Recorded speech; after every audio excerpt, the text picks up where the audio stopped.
Começando mais um EuCast. Eu sou Caio Blumer e, caraca, como universitário é tudo duro, meu Deus. E diretamente do nosso financeiro maneiro, o convidado de hoje é Edgar Faria. Fala, galera, meu nome é Edgar e eu continuo duro mesmo não sendo universitário.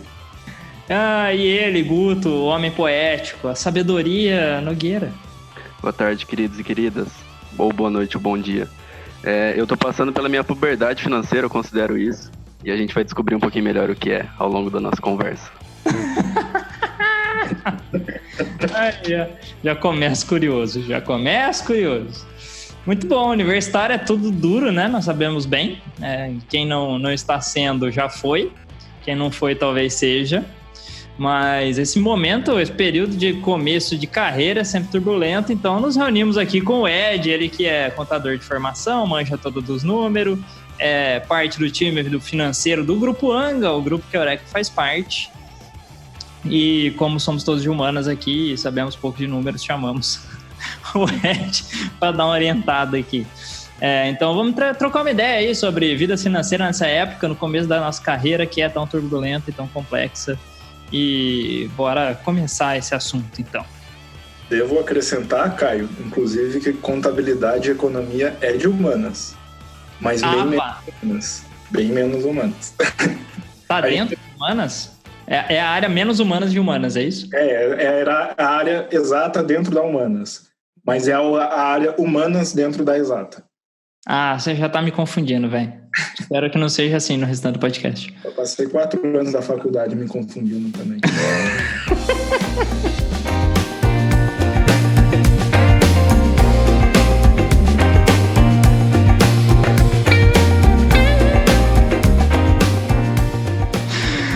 Muito bem. A gente tem eu e o Edgar somos formados já há algum tempo, não convém falar quanto, mas o Nogs ainda está na faculdade, não é, Nogs? E é o representante universitário do rolê aqui.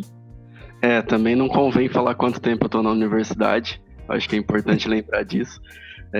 Mas sim, eu ainda tô na universidade, tô no meio dela de novo, e isso dá um contexto diferente para como eu me relaciono com o dinheiro. Vai ser uma conversa interessante falar com gente que já tá formada aí há tanto pouco tempo. Só para não falar que se foi há tanto ou se foi há pouco para vocês. Guardar isso para essa informação. Ai, meu Deus. Obrigado pela consideração. Ô Nogs, conta, acho que é bom a gente saber, conta um pouquinho do teu histórico da faculdade, aí você já fazia outra facu, aí você mudou para essa facu, enfim, conta aí um pouquinho só, acho que é legal eu e o Ed contar também para posicionar todo mundo. Sim, demorou. Como todo jovem que vai entrar para a universidade, eu estava completamente perdido e tomei uma decisão completamente inconsciente de ir para um curso que eu não sabia se eu ia gostar ou se era mesmo aquilo que eu queria fazer. Eu tinha leves indícios de que não era necessariamente aquilo que eu faria pro resto da minha vida, mas como a gente não se prepara psicologicamente, ou melhor, com a inteligência emocional para se decidir uma coisa tão importante logo aos 17 anos, eu iniciei um curso de engenharia civil lá na Unesp de Ilha Solteira, e eu fiquei lá por 3 anos e meio, desculpa. E esse foi o tempo, não foi o tempo para eu decidir que eu queria sair de lá, mas foi o tempo para eu conseguir viabilizar, inclusive financeiramente, que eu poderia sair de lá. E aí entra a Eureka, que foi uma das viabilizadoras e que entrou em conflito com outras partes da minha vida que eu não vou trazer aqui agora. Mas em 2016, no meio de 2016, depois de uma perda pessoal profunda, eu saí de Ilha Solteira. Fiquei um semestre aqui em Catanduva estudando para passar numa outra universidade, e aí eu acabei passando na faculdade lá em Ribeirão, onde eu faço administração desde 2017. Eu entrei na turma de 2017-1, e agora eu tô bem na metade do curso. Eu acabei de passar da metade do curso, na verdade. Eu tô no 6º semestre estudando ainda para me tornar um administrador. Eu escolhi isso justamente para me dar amplitude, para não ser uma decisão errada, que eu não tava com muito tempo para tomar decisões erradas naquele momento da minha vida, e eu também me considero jovem para ter tomado uma decisão tão importante de fazer uma outra faculdade, já que eu não tinha tanto tempo a perder. Mas o contexto de trabalho, como a Eureka faz, que é bem relativo ao futuro do trabalho, inclusive, é uma das coisas que me permitiu tá onde eu tô hoje. Contexto em que eu comecei meu curso, eu comecei muito tarde, né? Na verdade, o curso de contabilidade. Eu entrei na faculdade com 24 anos, então já tinha passado pelos períodos dos primeiros empregos e salários extremamente baixos. Eu optei por contabilidade por já estar num escritório de contabilidade, que era uma conhecida, cidade pequena, lá no interior de São Paulo, em Taubaté. Famosa Taubaté, Texas. Famosa Taubaté por causa de gestante. E eu falo que assim, até da matrícula até a formatura, eu fiquei em dúvida entre contabilidade e economia. Hoje eu vejo que eu deveria ter optado por economia, é muito mais o meu feeling. Até hoje eu mexo com financeiro, né? A contabilidade ela é muito burocrática, ainda lidar muito com o governo. E eu prefiro mais os números, as planilhas e as pessoas do que o governo e as leis. Tem base. Mas eu digo, até o Nogueira falou que é muito... Né, começou o curso de administração, tudo, e realmente assim, a gente se forma sem saber se escolheu o curso certo, né? Real oficial. Você só vai descobrir uns par de anos depois de formado, né? Não, até depois, assim. Às vezes a gente tá formado e 10 anos depois muda totalmente de área. Exatamente. Acontece. Nos nossos círculos conhecidos, inclusive, acontece bastante. Eu sou uma pessoa que mudou horrores de área. Falei em episódios passados aqui das minhas experiências profissionais que foram muito loucas, que queimaram que fliperama.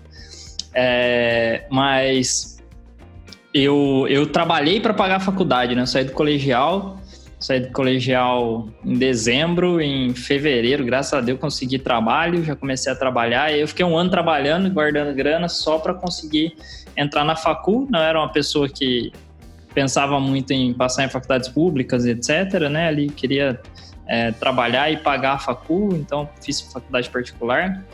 E aí foi esse mesmo perereco aí de início de carreira, trabalhos que você ganha muitíssimo pouco mesmo. Eu lembro que, meu começo da faculdade e o começo do trabalho, assim, primeiro ano até o segundo ano da facul, acho que eu fui efetivado, acho que eu mudei de trampo no segundo ano da faculdade, passei a ganhar um pouco mais, e aí eu me efetivei, acho que no último semestre da faculdade, eu tava quase terminando, quase me formando, já entregando TCC, e eu fui efetivado. Mas até esse ponto da efetivação, que foi interessante, depois eu entro nesse assunto, mas até aí, cara, primeiro e segundo ano da faculdade foi só, literalmente, eu trabalhava para pagar a faculdade, assim, eu tinha R$0 na conta. Eu trabalhava literalmente para pagar a facul, e ainda assim com ajudas, né? Assim, a família conseguia me ajudar com transporte, com as paradas que eu estudava em outra cidade também. Então, o perereco, ele é grande no começo da carreira, né? Como que foi para vocês, assim, começo de carreira e os perereco financeiros, assim?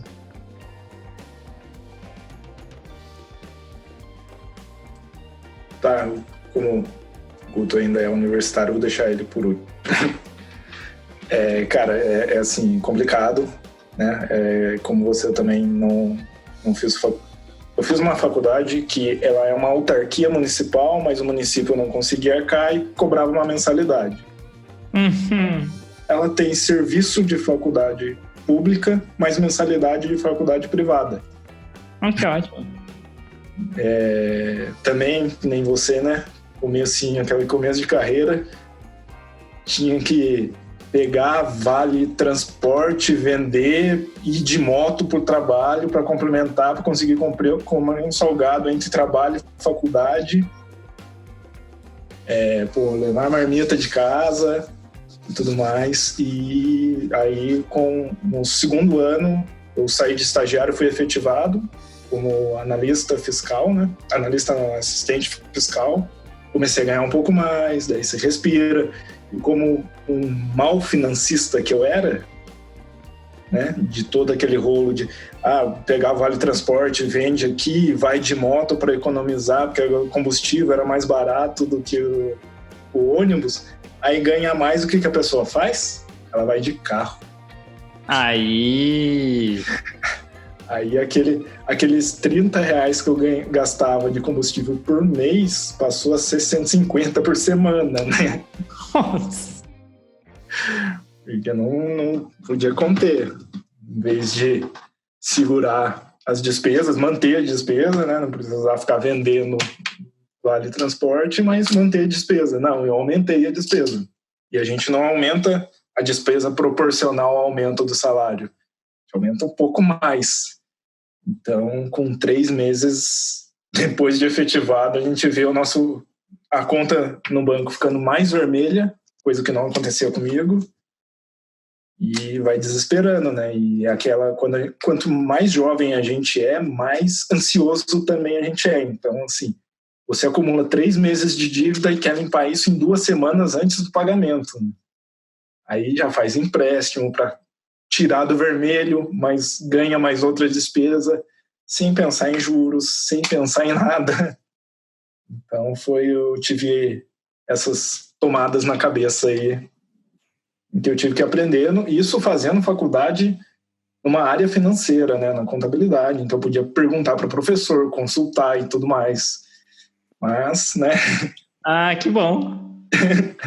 E é uma área que eu gosto ainda. Então, assim, eu lendo artigo Caraca. sobre investimentos sem pensar na administração financeira.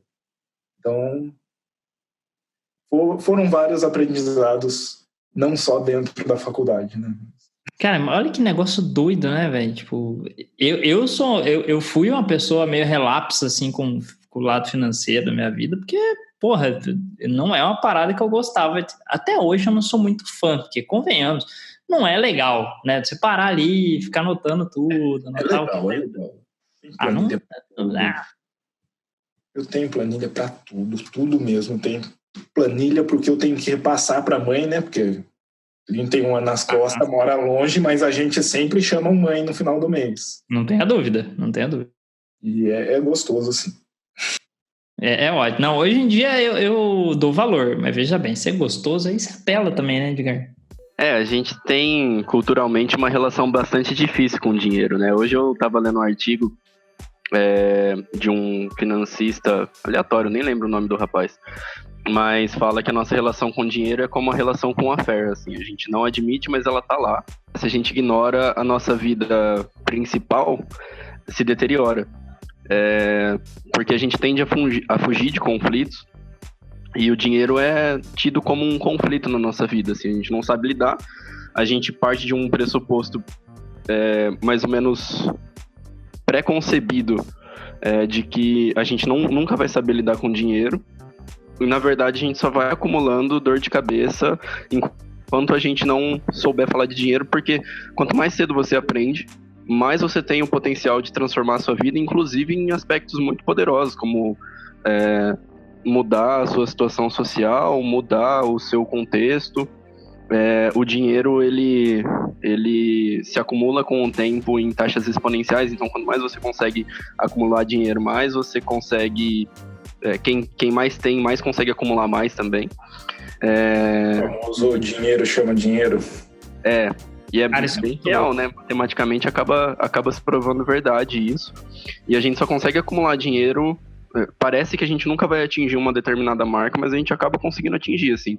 E isso vindo de uma pessoa que não atingiu essa marca, tá, gente? É só para deixar claro que, assim, quando eu tava no começo dessa segunda faculdade, eu já tava trampando na Eureka. E eu só pude mudar porque eu tive mais ou menos uma estabilidade pelo tanto que eu ganhava na época. E eu ainda assim não sei lidar com dinheiro. Como eu falei, eu tô passando pela minha puberdade financeira, porque agora eu tô começando a entender, dentro das matérias relativas à economia e contabilidade na graduação, e por meio de estudos e acompanhamento com pessoas que sabem sobre dinheiro na minha vida pessoal, eu tô começando a entender qual que é a dinâmica do dinheiro, qual que é a dinâmica de gerar mais poder aquisitivo para mim, né? A gente uma das falácias muito clássicas, que eu aprendi recentemente, é que a gente acha que a gente consegue gerar dinheiro simplesmente acumulando a quantidade que a gente ganha, porque a gente tem uma cultura muito avessa à formação de dívidas e ao giro, a fazer o dinheiro rotacionar na própria economia. E é pelo contrário, quanto mais... Não é só sobre acumular, mas sim é sobre acumular ativos, né? E acumular quantidade de fontes de rendas, talvez. E não só fazer ele acumular numa poupança ou em qualquer outra forma. E eu acho que pela minha fala dá para perceber que eu não manjo muito. Mas por ter dado uma aversão a dívidas, eu, pelo menos, sempre consegui controlar a relação quanto eu gasto, quanto eu ganho, assim. Eu nunca tive no vermelho. Eu tive uma vez no vermelho, que foi no primeiro mês de faculdade, lá em Ilha Solteira ainda, no começo de 2013. Foi o primeiro mês que eu tive cartão, e aí eu não soube gastar, eu gastei mais do que eu podia. Meu pai cobriu a dívida, e desde então ele me deu uma bronca do caramba, e aí desde então eu nunca mais acumulei uma dívida, eu nunca mais estive no vermelho, assim. Eu sempre, mesmo não tendo ganhado uma renda própria, naquela época, mas depois quando eu comecei a ganhar também, eu consigo, pelo menos, não gastar mais do que eu ganho. Isso já é uma coisa que te coloca num patamar muito diferente da maior parte da sociedade, assim, que realmente não sabe o quanto tá gastando, seja porque gasta em alguma fonte muito fácil de gastar, tipo cartão de crédito, ou cheque, sei lá, ou seja por gente que realmente não tem nem noção do que tá acontecendo com a quantidade de coisas que ganha, que vende, que gasta, perdão, e aí acaba gastando mais do que ganha sem pensar, assim. Então, além de tudo, tem uma super cobrança, né, da gente conseguir ganhar mais, da gente conseguir dar retorno também para nossa família, porque eu acho que parte do sonho de muita gente é conseguir dar presentes para os pais, dar presentes para os irmãos, pagar a conta da mãe, pagar a conta do pai, ou mesmo só sair, né, só parar de dar gasto por dar gasto. E isso tem uma pressão psicológica imensa também. Mas só de você conseguir talvez gastar menos do que você ganha já é um passo enorme. Só de você pensar e se preocupar nisso também é um passo enorme. E buscar esse conhecimento, talvez com um podcast inicial aí como esse, já é uma coisa que vai te diferenciar e vai te fazer acumular conhecimento para depois conseguir realmente aumentar seu poder aquisitivo, conseguir mudar a sua situação, seja lá qual for a situação que você queira mudar. E até para reconhecer que a situação que você está agora talvez não seja tão ruim quanto você pensa. Talvez se você for universitário, você está ralando para gastar, às vezes você vai ter dívida sim, mas é normal, porque você está construindo conhecimento, você está construindo a sua prosperidade. E isso envolve fazer o dinheiro girar, isso envolve às vezes ter um pouquinho menos do que você precisa, é normal, assim, a gente tem que fazer paz, né, com essa cultura que criminaliza, que demoniza o dinheiro, e outro que criminaliza dívidas e que acaba sendo uma pressão não só psicológica, social, como também uma pressão financeira, que é justamente o que ela é. Nossa, perfeito, mano. Apresentou ele muito bem como poeta, cara. Não é? Nossa, a sabedoria Nogueira é o melhor cara do mundo com as palavras. Eis um fato. Não há contrafatos, não há argumentos aí. Temos um fato. E um fato também é isso tudo que você falou, cara. Eu, por ter dificuldade em lidar com finanças, assim, eu sei lá, acho que eu não fiquei muito no vermelho. Já estive em alguns momentos, porque existem momentos aí da vida adulta em que você acaba ficando, sei lá se é no vermelho, mas você acaba perdendo o controle de todo o controle que você tinha, né? Fases que vão acontecendo, assim, desde a vida universitária e tal. Eu lembro que teve época que eu tinha 10 dias sem juros no LIS, e aí eu trabalhava o dinheiro que eu ganhava não dava no tempo certo, assim, e aí eu vivia do LIS durante esses 10 dias, eu recebia no 10º dia para pagar o LIS, aí eu vivia do LIS de cara, foi loucura. Mas assim, passa, né?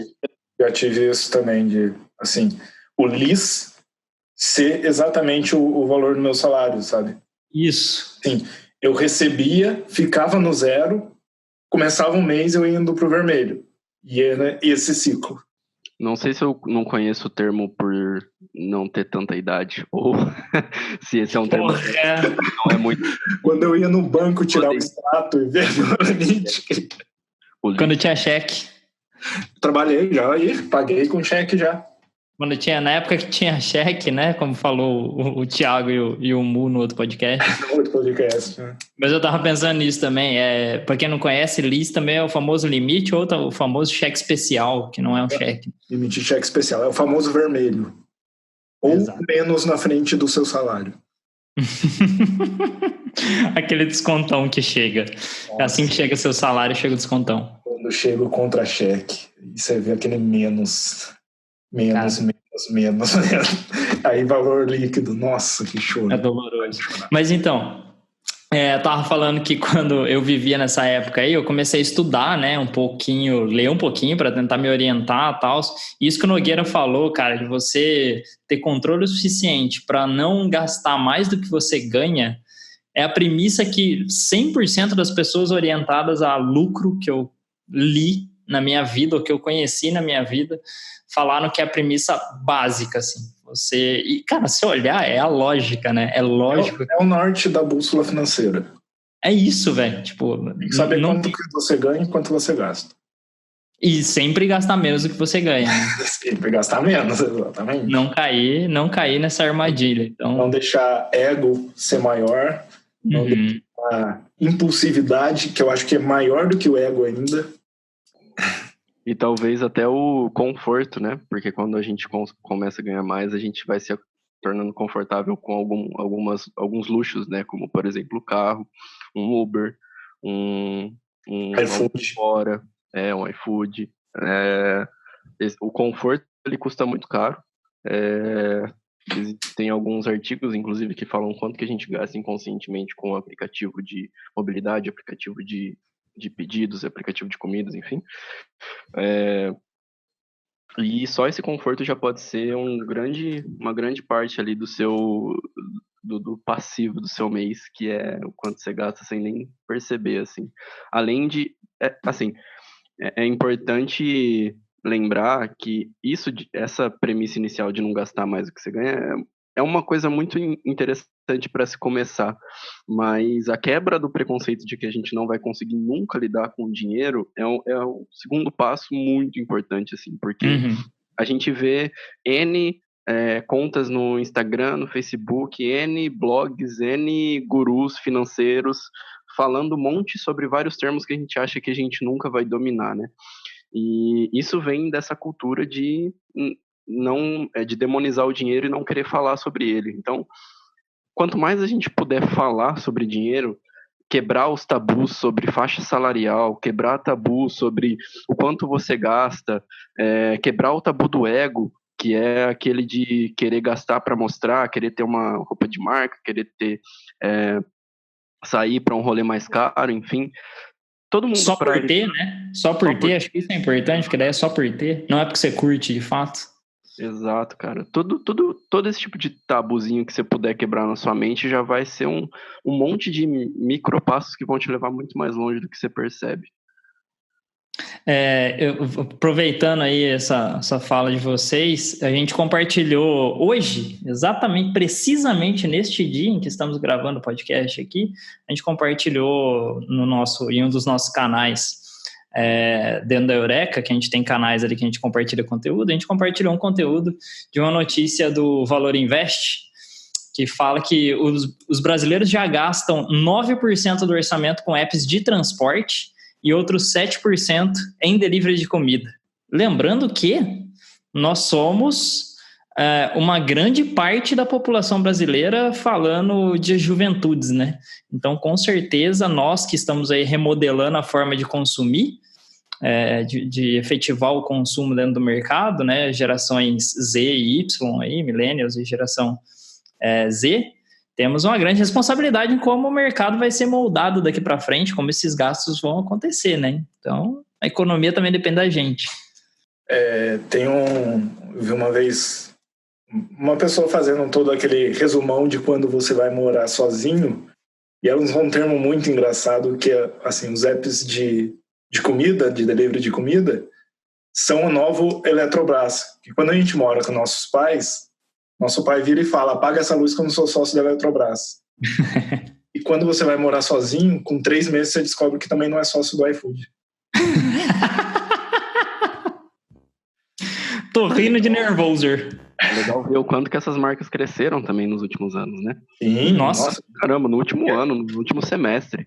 E a gente se dá qualquer desculpa para pedir comida. Lógico. Tem promoção, tem cupom. Um dia foi estressante, não quero cozinhar. Vou fazer um macarrão. Você põe água para ferver, você não vai ter trabalho, mas você pede.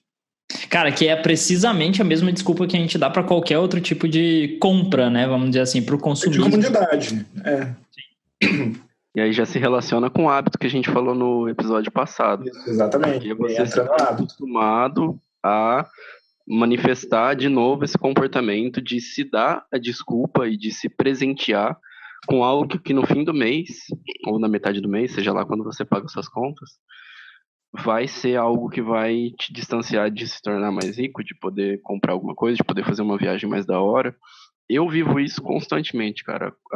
A forma como os meus gastos aumentaram quando o meu salário foi aumentando, me mantém num patamar de poder aquisitivo que é exatamente idêntico quando eu ganhava o meu primeiro salário na Eureka. Assim. Exatamente. Eu passo a gastar mais ou menos o mesmo tanto que eu gastava, mesmo tanto relativo, óbvio, né, em termos de porcentagem. E parece que eu tô nesse ciclo vicioso de, nossa, como é que eu tô gastando tanto? Mas aí chega numa noite de terça-feira, eu vou lá e peço alguma coisa. Chega numa noite de quinta-feira, eu vou lá e peço alguma coisa, ou dou um rolê que não fica tão barato. É muito importante lembrar disso. Pode falar. Até eu tava falando isso com o Caio, acho que ontem, né, Caio? A gente tava brincando assim, Sim. Pela idade avançada do Caio, a gente falando que... Só a minha. O pessoal da década de 80 aí. Mas quando a gente é universitário, ou, né, quando a gente ganha baixos salários, a gente tem muito mais dinheiro do que quando começa a ganhar uns salários razoáveis. Não digo nem salários altos, mas salários razoáveis.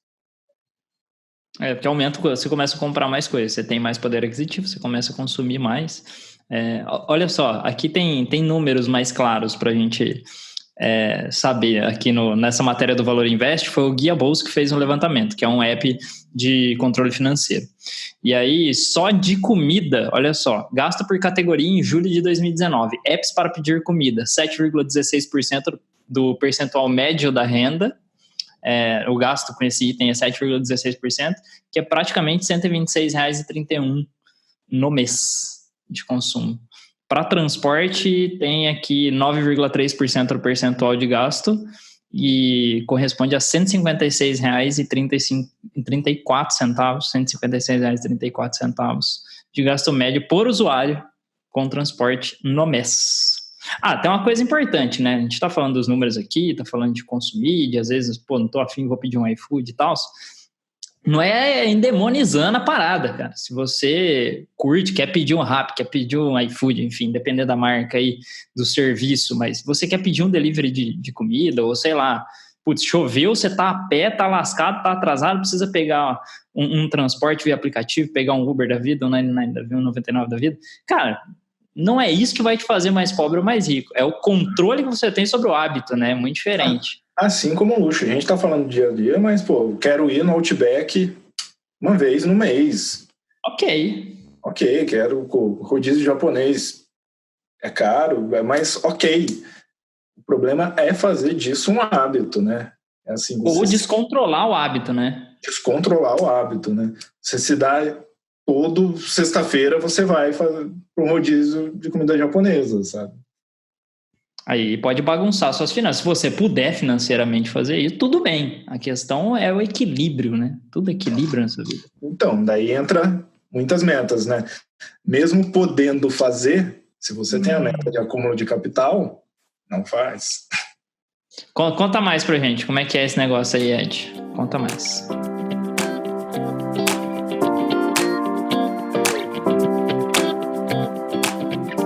Quando as pessoas começam a falar de investimento, todo mundo só quer ganhar dinheiro. Aí você pergunta por quê? E aí entra o X da questão, né? Todo mundo vê dinheiro como dinheiro e daí demoniza dinheiro, entra aquela coisa de dívida, entra uma memória de quando você é criança e você escuta seus pais falando maldito dinheiro. E é nisso que a gente não consegue, né? A gente vê muita gente falando que não consegue investir. Aí, quando a gente vai falar também de administração financeira, tem que é melhor comprar à vista. Aí, e é muito comum você ouvir a frase, mas eu consigo pagar a prazo, mas não juntar dinheiro para pagar à vista. E é a mesma Que é uma loucura, né? É a mesma coisa. Então, o interessante é sempre ter uma meta. Você quer comprar um carro, veículo principalmente, compra à vista. Seu poder de compra é muito maior, não paga juros, você consegue até um desconto, e assim, desconto de né, 2, 3 mil reais na compra de um carro, se você tiver com dinheiro à vista. Essa visão meio míope que a gente tem de, putz, eu consigo fazer um negócio, mas não consigo outro, porque daí eu já tenho ali o compromisso, né, vamos dizer assim, quando eu faço dívida eu já tenho um compromisso, né? Exato, e assim, você não enxerga, as pessoas não enxergam que você é o seu principal compromisso. Então, assim, é tratar investimento como dívida. Se sua cabeça trabalha assim, se você precisa ter uma fatura de cartão de crédito, faça ao contrário. Receba e se dê isso como fatura de cartão de crédito e guarda aquele dinheiro. É um mindset. É um mindset. Um mindset. Eu, por exemplo, eu me dou super bem com o meu cartão de crédito. Eu tô tudo bem com o meu cartão de crédito, só que eu sei da exigência. Eu gosto do cartão de crédito porque ele tem programa de pontos legal, e aí eu vou, né, enfim, aproveitando o programa de pontos. Então eu busco colocar tudo no cartão de crédito, sabendo da armadilha que pode acontecer aí, de, você tem crédito, você vai enfiando as coisas lá. Porém, assim, eu uso com a sabedoria de que eu preciso ter o controle dos gastos que eu tô tendo. Então, eu tenho que controlar com muito mais ênfase os meus custos, exatamente por isso, porque eu posso gastar mais e nem perceber, porque o limite tá lá, você vai indo, sabe? Então, exatamente. Controle é exigido. Importante isso, assim, eu também tenho exatamente quanto que minha fatura pode dar, comigo tendo uma folga para ter o dinheiro em débito, com os investimentos e tudo mais. Eu também uso cartão de crédito exatamente pelo mesmo motivo, e hoje em dia a gente tem uma flexibilidade nos bancos digitais que os bancos tradicionais não têm, de mexer no próprio limite. Então eu pego o aplicativo, eu diminuo o meu limite para aquilo que eu posso pagar. Vou fazer uma compra alta, preciso do limite. A fatura não vai dar aquele valor do limite. Então, você ganha 4 mil, a fatura não vai dar 7 mil, mas você precisa de 7 mil para fazer essa compra. Que vai ser dividido em trocentas vezes, sei lá, né? Trocentas vezes, né? Você vai lá e aumenta o limite. Hoje, os bancos digitais, eles são muito mais humanos, né? Muitas empresas, e nós sabemos disso, são mais humanas e menos voltada a lucro, não menos lucrativa. É mais voltada à solução, né? De fato. Solução dos problemas, né? E isso, os bancos que sempre foram os vilões, né? Se você pegar 10 anos atrás e falar para alguém que o banco era humano, todo mundo ria da sua cara. Se você falar para os nossos pais, que são da década de 50, 60, eles vão falar que banco nunca é humano. Banco visa lucro e pronto. E a gente tem visto isso acontecer nessa virada, assim, dos bancos digitais, né? Vários apps estão surgindo e atendendo diversos públicos, né? E aí tem muita gente... É a mudança do mindset de consumo. Quer dizer, a mudança da forma que a gente está fazendo o consumo no mercado, né? Que aí a gente acaba, de certa forma, tendenciando que as coisas mudem para solucionar problemas e não só para gerenciar. Inclusive para investimento. Esses bancos digitais, eles estão desmistificando a caderneta de poupança, né? Que era o colchão dos nossos pais, né? Ou não, põe dinheiro na caderneta de poupança que é mais seguro. E os bancos digitais já estão com, não digo caderneta de poupança, mas com sistema de investimento em que ele é ligado à CDI, que é a porcentagem que rende entre um banco e outro, né, de empréstimo. E é maior do que a poupança. Interessante, por exemplo. Eu acho que aí já começou a ficar bastante técnico, mas até para simplificar... Obrigado, Guto, também por falar técnico, que eu não sei. Porque, tipo, pra simplificar, o que você falou sobre meta é muito importante. A gente fala... acaba se remetendo à consciência, né? Por que você vai querer acumular dinheiro? Por que você vai querer ter dinheiro? Por que você vai querer ganhar mais? Qual que é o relacionamento que você vai ter com dinheiro? Antes de querer ter mais, querer ganhar mais, ou focar em números, foca no seu projeto de vida. Muito mais simples. Exato. Focar no seu projeto de vida, porque às vezes você já ganha o suficiente para viver da forma como você quer. Você nem sabe que você tá vivendo, você já tá podendo fazer isso, você só não tá fazendo porque você tá querendo uma outra coisa que é a que você não tem agora. E você falou uma coisa muito importante, cara, não focar em número. Porque às vezes você tem um projeto que é grande, vou dar um exemplo do público que provavelmente está ouvindo, que são os jovens, que um projeto muito comum é o intercâmbio, né? Quando você faz um orçamento de um intercâmbio, você fala, não vou conseguir. Você olha, o valor final não dá para mim. E não é a ideia, né? A ideia é você, põe aquilo, fez o orçamento e vou trabalhar para isso. Eu queria perguntar para vocês agora, a gente falou de hábito no último podcast, né? E aí Nogueira também estava nesse bater-papo sobre hábitos. E aí eu queria saber, né? Finanças depende muito também, como muita coisa na nossa vida, de bons hábitos. Vocês possuem bons hábitos financeiros? Que hábitos são esses? Vão compartilhar aqui com as pessoas? Até como dica aí, de repente, né? Para esse começo de carreira, principalmente pensando nesse momento, assim, que as pessoas estão na universidade, começando a trabalhar, ou trabalhando para começar a faculdade, enfim. Ou não, né? Ou já estão super para frente, mas é outro momento financeiro aí que precisa também de certas dicas. O termo do Guto serve para qualquer idade. A puberdade financeira você pode ter aos 20 e aos 50. Ela pode voltar, inclusive, né? Pode voltar, inclusive. Mas tenho vários hábitos. Eu tentei alguns apps, né? Você citou o Guia Bolso aqui, mas eu me dou bem com planilha. Talvez pelo meu feeling contábil e econômico, eu me dou muito bem com planilha. Então, anotar tudo. O único app que eu tenho é, inclusive, o do Detran, de São Paulo, para controle do carro. E nesse app você tem até o cadastro de combustível. Então, cadastro combustível, cadastro todo a troca de óleo, pastilha de freio e tudo mais. Ter planejado quando você vai fazer, né? Quem tem veículo, ter planejado tudo isso. Outra premissa que você vai ler em qualquer artigo de administração financeira: tenha uma reserva de emergência. Como que é essa reserva? 6 meses do seu salário, pelo menos. Bem seguro para, se acontecer alguma coisa, você for mandado embora, a empresa quebrar e precisar te mandar, né, embora, você não entre em desespero. Não é assim, posso ficar 6 meses de boa, mas você não entrar em desespero, começar a vender e achar que não vai mais ter o mesmo padrão de vida e tudo mais. Eu acho que esse é o principal. Tem uma parada importante nisso, né? Tipo, não dá pra você formar essa reserva de hoje pra amanhã, né? Então, quanto antes começar... Também não vai ficar 6 meses sem salário pra poder ter 6 meses de salário. Então, entra aí. Quanto antes começar, R$200 no mês, uma hora vira. De novo, caiu o salário na conta, tirar o dinheiro do investimento, do seu foco, da sua meta, e aí viver com o que sobra. Não ao contrário, não investir o que sobra, porque ele nunca vai sobrar. Dinheiro nunca sobra. E leiam. Lê bastante, lê artigo pequeno, lê livro grande, se informa.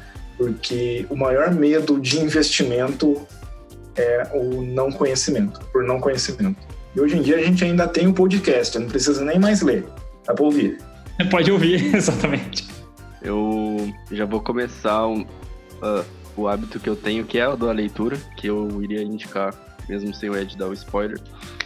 O da leitura e o compartilhado com a troca de informação com as pessoas mais próximas a você, assim. Não ter não esconder como você se relaciona com o dinheiro, com seus pais, com seus amigos, com seu companheiro, companheira, com as pessoas que estão mais dentro do seu círculo de intimidade, é uma ótima forma de trocar informação, porque você não vai estar sozinho na sua ansiedade financeira, e você pode ter do seu lado uma pessoa que manja muito, ou você pode manjar muito e ter do seu lado uma pessoa cuja vida você pode transformar. E o simples compartilhar de como você lida com dinheiro é já uma forma de começar a construir inteligência tanto quanto você constrói em livros, né? As pessoas mais antigas, elas vão saber mais sobre contabilidade ou mesmo sobre burocracia, porque elas já viveram mais tempo e elas já acumularam mais erros, inclusive, que você não precisa cometer só porque você não conversa com essas pessoas. É muito simples isso e a gente acaba esquecendo, a gente acaba falando de várias coisas que estão bem distantes do nosso alcance, várias coisas que nem mexem muito com o nosso ambiente, e acaba esquecendo de falar sobre algumas coisas que podem ajudar a gente a se organizar e começar a se relacionar melhor com o dinheiro. Acho que, por hora, o que eu tô fazendo é justamente isso, é ler e conversar, ler e conversar. Eu ainda não me organizo por planilhas, ao vivaço aqui, Ed, se você puder até me ensinar a fazer isso, vai ser muito lindo. Universitários Unidos, jamais serão muitos, a gente vai conseguir passar por essa, galera. Mas a quantidade de transformação que eu tô tendo só por ler e por conversar já tá me fazendo viver a vida por outra perspectiva, que é a de eu conseguir formar minhas metas e alcançar meus objetivos, assim. E também a simples de não ter a ganância só pela ganância. Isso é mais cultural, não é muito habitual, mas de se lembrar todo dia, de se perguntar se você realmente precisa de mais dinheiro só porque você precisa, ou de não ter vergonha de falar que sim, eu preciso, de não, eu não preciso. Mas tomar essa decisão de maneira consciente, para que você não fique sempre procurando alguma coisa que você não necessariamente precisa, ou para que você reconheça que no momento que você está agora, talvez seja, inclusive, o momento que você é mais rico da sua vida, assim. Então, né, não é sobre ter vaidade ou se cobrar muito, é só sobre também se aceitar e falar que o primeiro passo, né, para ser bom em alguma coisa é ser muito ruim em alguma coisa, né? Isso é a hora da aventura. Então, você já pode começar a lembrar que agora, se você está ouvindo esse podcast, você já está dando o primeiro passo. E isso já está te transformando em alguma coisa melhor do que você era antes. Excelente, mano. E o Augusto quase citou Ana Vilela aí, e ainda citou A Hora da Aventura. Esse cara ele é a citação e a literatura traduzida no formato do ser humano. Eu gostei de uma coisa que ele falou, a gente até faz isso no grupo, né, com a criação do nosso canal de finanças, que é falar sobre finanças, abertamente, assim. Não ter medo, não ter vergonha, deixar ego de lado, porque às vezes você tá mal de grana e tá com vergonha de falar que tá mal de grana. Ou você tá bem de grana e tá com receio de falar que tá bem de grana. Você tá pelos seus méritos, pela sua administração, tudo. Então, e às vezes precisando ajudar alguém também. Então, a gente tem que desmistificar esse medo e vergonha de falar sobre dinheiro. Dinheiro é bom, todo mundo gosta de dinheiro. Por que não falar dele, não é? Por que não falar dele, exatamente. Muito bom. Eu tenho dificuldade em criar um hábito que eu estou tentando criar há muito tempo, que ele vai e volta, mas eu sigo persistente em criar esse desgramado, que é de fato fazer o controle financeiro assim, bem à risca assim, de tudo, bonitinho e tal, bem bacana. Já tentei com aplicativo, não rolou muito, já tentei com planilha, não rolou muito.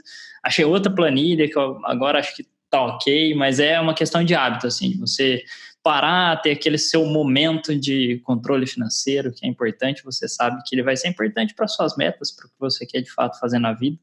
Então, essa é uma dica de hábito muito importante. Assim, e, de repente, criar um momento, né? Assim, até um amigo, por incrível que pareça, eu não tive muita ligação com finanças, mas eu fiz parte de um canal de YouTube que falava de finanças, que era o Café com Finanças, há muito tempo atrás, com o Renato, meu amigo. Um beijo pro Renato. E era super legal, assim, porque a gente falava coisas muito legais de finanças do dia a dia, e o Renato me deu algumas dicas muito legais, e essa era uma das dicas super bacanas que ele me deu, assim, de, cara, quando for fazer um momento de planejamento, de controle financeiro, faz um mini evento com você mesmo, sabe? Pega a cerveja que você gosta, um vinho que você gosta, o suco que você gosta, petiscos, coloca uma música boa, senta ali e faz. Não é porque é aquele momento que você vai ter que montar uma planilha ou passar os comprovantezinhos do cartão, assim, é limpo, que precisa ser um negócio chato, sabe? Pode ser mais legal do que costuma ser. Então essa é uma dica que eu carrego até hoje, assim, eu acho bem legal. Exatamente. Muito boa dica. Acho que o último ponto que é bem importante falar é sobre o impacto que tem o ego, talvez, na sua vida financeira, que é o que pode estar te distanciando de conversar abertamente sobre finanças. Uma filosofia que eu carrego comigo para até não me cobrar demais e para me dar um pouquinho, ter um pouquinho de empatia comigo mesmo, ter um pouquinho de compaixão comigo mesmo, é a seguinte: eu gosto de ser a pessoa que menos recebe e menos sabe em qualquer ambiente que eu esteja. Assim. Pelo contrário, eu não gosto de ser a pessoa que mais sabe, nem a pessoa que mais tem poder em nenhum ambiente. Porque isso me torna uma pessoa que não vai conseguir conversar de igual para igual com ninguém e que nesse ambiente não tem poder para aprender porcaria nenhuma de qualquer pessoa que está lá. Então, se você é uma pessoa que sabe que recebe menos na sua empresa, ou qualquer fonte financeira que você tenha, quer dizer que você pode receber mais. Então, você não está estagnado, já é uma premissa. Se você é uma pessoa que sabe menos do que todo mundo num ambiente, quer dizer que você tem algo a aprender. Então, você não está gastando tempo lá só cumprindo tabela e gastando seu tempo com alguma coisa que não vai te trazer nada. O mínimo que você pode ter de qualquer ambiente onde você seja a pessoa que menos sabe ou menos ganha, é a possibilidade de ser a pessoa, eventualmente, que mais sabe, mais ganha. E no momento que você atingir esse patamar, você tem que se perguntar se você está no lugar certo. Porque às vezes você pode mudar de ambiente para estar num lugar melhor, ou você pode, inclusive, fazer com que esses níveis subam para todo mundo. Assim. Mas é muito legal ser a pessoa menos alguma coisa de um ambiente. Isso é um valor que a gente dá pouco dentro da nossa vida e que até para atingir algum tipo de status social, a gente acaba não querendo se colocar nesses momentos, né? Eu acho que a construção da compaixão vem de você ser uma das pessoas que menos tem alguma coisa dentro de um relacionamento, de alguma conversa, porque aí é onde você pode aprender de fato. Cara, isso é uma verdade tão grande pra mim também, Nogs, que eu carrego até como princípio na minha vida, assim, tipo, essa é uma parada que me guia horrores, assim, de não ser o mais de onde eu estiver, assim, sempre buscar lugares em que eu possa ter uma curva boa de crescimento, né?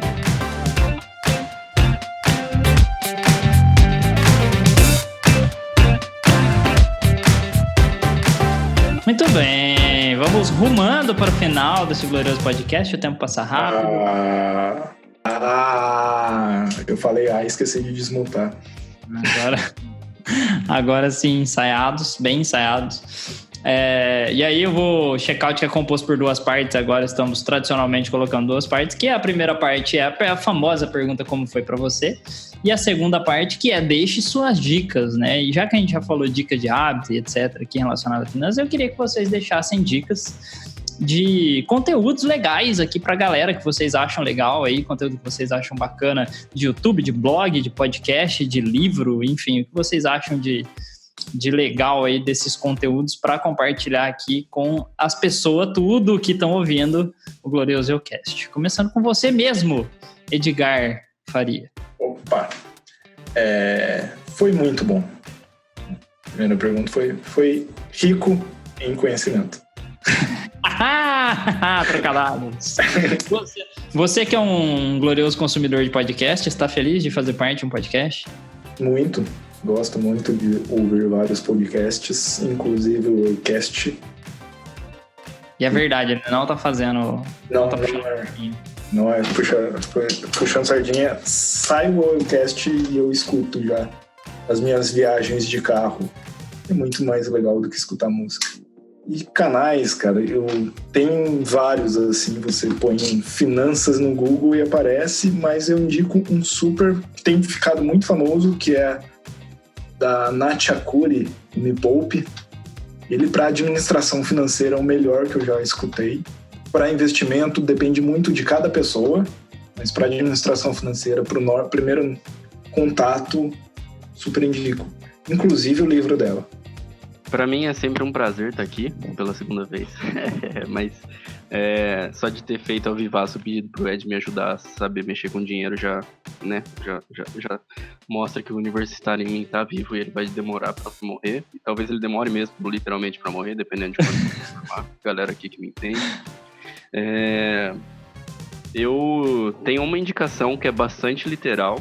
Eu não vou falar que é um livro que eu não costumo indicar, mas eu tendo a ler conteúdos que não se relacionam necessariamente com o conteúdo que eu quero aprender, mas esse é bem literal, que é o livro do Pai Rico, Pai Pobre, que é um livro sobre filosofia. Ele não tem muito aprofundamento teórico e técnico, mas ele tem aprofundamento sobre a mentalidade do que pode te fazer se tornar uma pessoa com maior poder aquisitivo ou acumular qualquer coisa que você queira, independente se é dinheiro ou não, mas ele é sobre dinheiro, né, especificamente.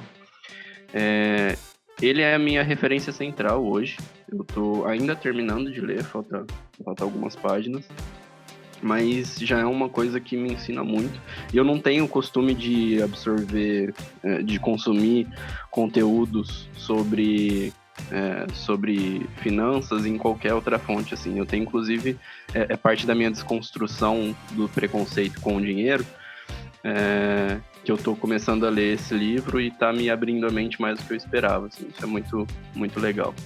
Mas, para não ficar de fora, né, eu acho que é muito importante a gente não se apegar só aos conhecimentos técnicos que você consegue de um canal que já tá alguma coisa mastigada, ou de algum livro que vem com algum conhecimento técnico, assim. É mesmo de fazer o exercício de autorreflexão e autoconsciência, de se perguntar por que você precisa de mais dinheiro, se você de fato precisa, como você lida com dinheiro, e conversar isso abertamente, primeiro consigo, depois com as pessoas ao seu redor, como a gente fez aqui nesse podcast.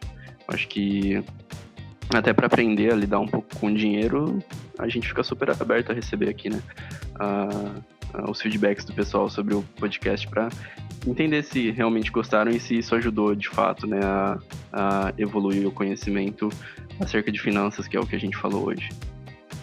Sem dúvidas.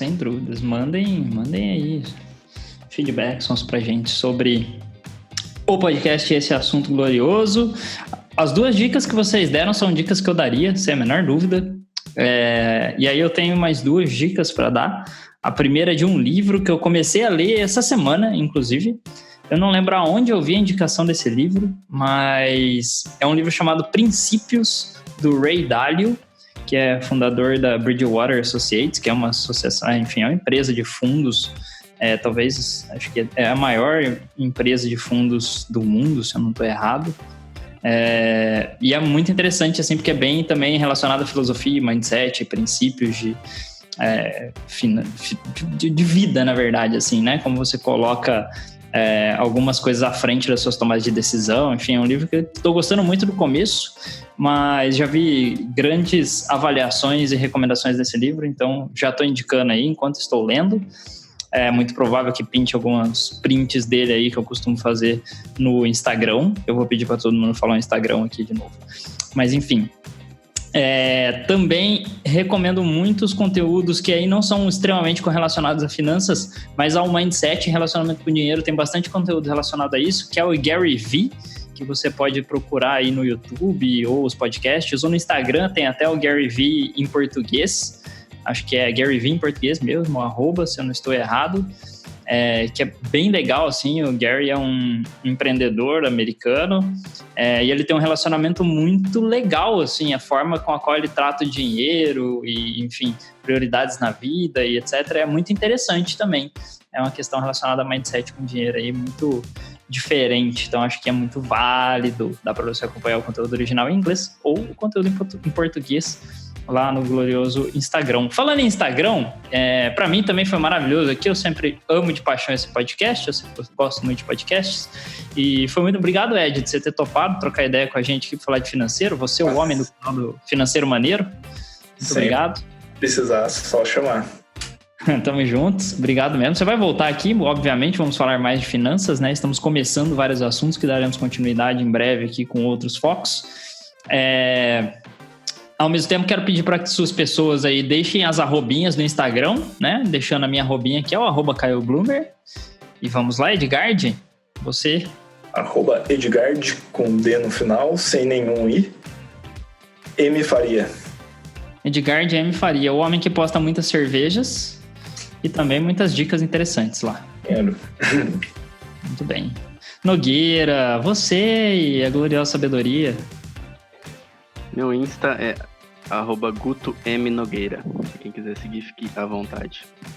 Eu gostei muito da sua tradução para Guton Nogueira no último podcast. É, justamente, Guton Nogueira. Parece, mas não é. É só meu sobrenome do bem mesmo.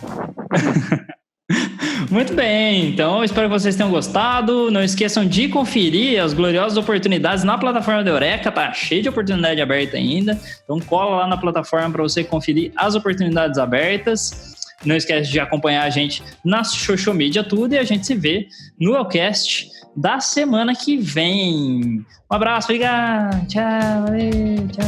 Valeu, tchau. Tchau, obrigado.